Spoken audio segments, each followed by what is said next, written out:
তাবিঈদের মধ্যে মুহাম্মদ ইবনে সিরিন খুব ভালো স্বপ্নের ব্যাখ্যা জানতেন। এক লোক এসে মুহাম্মদ ইবনে সিরিনকে বলল যে আমি দেখলাম আমার ছেলে পানি খেতে খেতে পেটটা এত বড় হয়ে গেছে। এই একই স্বপ্ন আরেকটা লোকও দেখলো, দেখে এক মূর্খের কাছে জিজ্ঞেস করলো। সে বলল, সর্বনাশ, এত বড় পেট হয়ে গেছে, তোমার ছেলে তো মারা যাবে। ঠিকই কয়েকদিন পরে ছেলেটা মারা গেল। আর একই স্বপ্ন দেখে এই লোক মুহাম্মদ ইবনে সিরিনকে জিজ্ঞেস করেছিল, উনি বলেছেন যে তোমার ছেলে তো অনেক বড় আলেম হবে।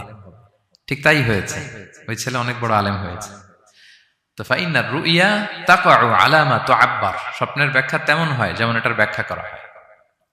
রাসূল সাল্লাল্লাহু আলাইহি ওয়াসাল্লাম একবার স্বপ্নে দেখলেন যে তিনি ওনাকে দুধ দেয়া হয়েছে, বাটিতে দুধ খাচ্ছেন, পরে আঙ্গুলের ফাঁক থেকে দুধ বেরোচ্ছে।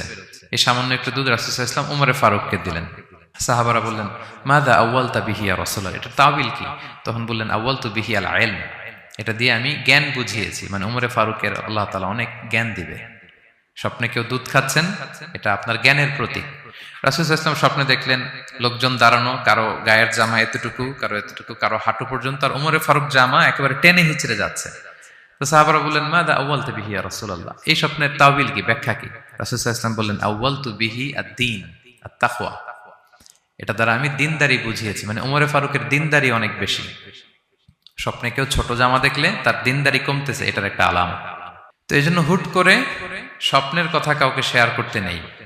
রাসূল সাল্লাল্লাহু আলাইহি ওয়াসাল্লাম ফজরের সালাতের পরে মসজিদে নববীতে সালাম ফিরিয়ে সাহাবাদের দিকে মুখ ফিরিয়ে বসতেন, তাসবিহ পড়তেন, এরপর জিজ্ঞেস করতেন, হাল রাআ আহাদুম মিনকুম আল বারিহাতা রুইয়া, গত রাতে কেউ কোনো স্বপ্ন টপ্ন দেখেছে নাকি? তো তখন সাহাবারা এই স্বপ্ন বলতেন, রাসূল সাল্লাল্লাহু আলাইহি ওয়াসাল্লাম ব্যাখ্যা করতেন। সুবহানাল্লাহ, কত সৌভাগ্যবান ছিলেন তারা। তাহলে স্বপ্ন বলা যাবে নাকি কাউকে? না। খুবই শুভাকাঙ্ক্ষী, আপনার একেবারে ক্লোজ ফ্রেন্ড, তাকে বলতে পারেন। আর অনেক বড় আলেম যিনি ভালো ব্যাখ্যা করতে পারবেন, আপনাকে গাইড করতে পারবেন, তাকে বলবেন, এছাড়া বলা যাবে না। আর খারাপ স্বপ্ন তো বলাই যাবে, আল্লাহ তাআলার কাছে পানা চাইতে হবে। তাহলে ঘুমিয়ে ঘুমিয়ে যেটা দেখি এটা কারোর কাছে বলা যাবে না। আর যেটা পাওয়ার আকাঙ্ক্ষা মানুষকে ঘুমাতে দেয় না, ওইটাও একটা স্বপ্ন। বলে না যে আমার জীবনের স্বপ্ন আমি এটা করব, এটাও স্বপ্ন। এই ভিশনও শেয়ার করা যাবে না কারোর সাথে। আপনারা তো ব্যবসায়ী মানুষ, টিপস শিখাই দেয় কিছু। বিশাল বড় একটা কিছু প্রজেক্ট নিছেন, শুরু করার আগে আপনি বলে ফেলছেন, শেষ, আর এটা হবে না।